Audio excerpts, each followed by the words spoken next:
Hi, Paul Torrance, NASA Leadership Lessons Learned, June 24th, 2025, Lesson number 3, the Rogers Commission Shallow Investigation and Bias, Part 2.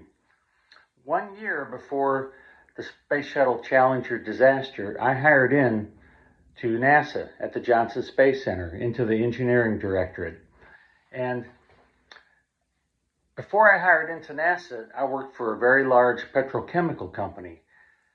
Just before I hired into NASA, I took the DuPont Manager Safety course at this petrochemical company I worked for. This petrochemical company was trying to catch up to DuPont. DuPont was one of the leaders in the space age safety revolution that began in 1970. DuPont was doing something incredible. They were lowering their lost day work cases, their incident rates, their injuries.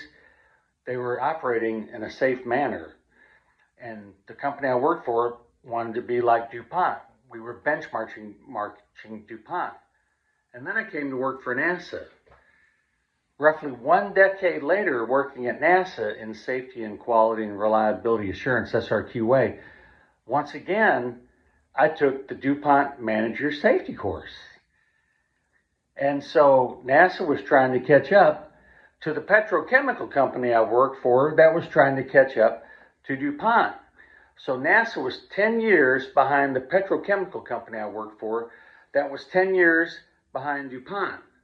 NASA was 20 years behind DuPont in the space age safety revolution. And it showed. When I came into NASA, everything looked the same. All the way of doing business, basically you took the word Apollo, scratched it out, and wrote in the word Space Shuttle. Everything was the same. And why would people want to change? They put the first man on the moon, the Space Shuttle. Engineers, managers, they admire the Apollo era, so everyone's trying to be like Apollo. Nothing has changed. No one changed NASA. And NASA has fallen 20 years behind DuPont and the rest of the world in the space age safety revolution because NASA didn't change. And yet when the Challenger disaster occurred, all the Apollo old-timers are brought in by the Rogers Commission to consult. They say, what's changed? Oh, it's gone downhill. They quit going to the moon. They're lackadaisical. They got hippies out there now that are letting hair grow down below the top of their ears. I mean, the place has gone to pot, right? But the truth is, things didn't change. But the Rogers Commission, because they had their blinders on and just focused on that O-ring and the engineering communications and managers communications, because they didn't open up their investigation and go look back and look at the Apollo 13 disaster and the Apollo 1 fire disaster, they called these Apollo era old-timers, as I call them, in to consult, and they fell for it. The Rogers Commission fell for it. They fell so bad in their findings, they wrote, if this Apollo era managers had still been running the show at NASA, this space shuttle disaster likely would not have occurred. And as an engineer, I can tell you it's bogus. A lawyer would say, objection, Your Honor, that's not substantiated. So they brought Neil Armstrong in. Neil, what's changed? The Rogers Commission, the senators, what's changed? I can't see anything's changed.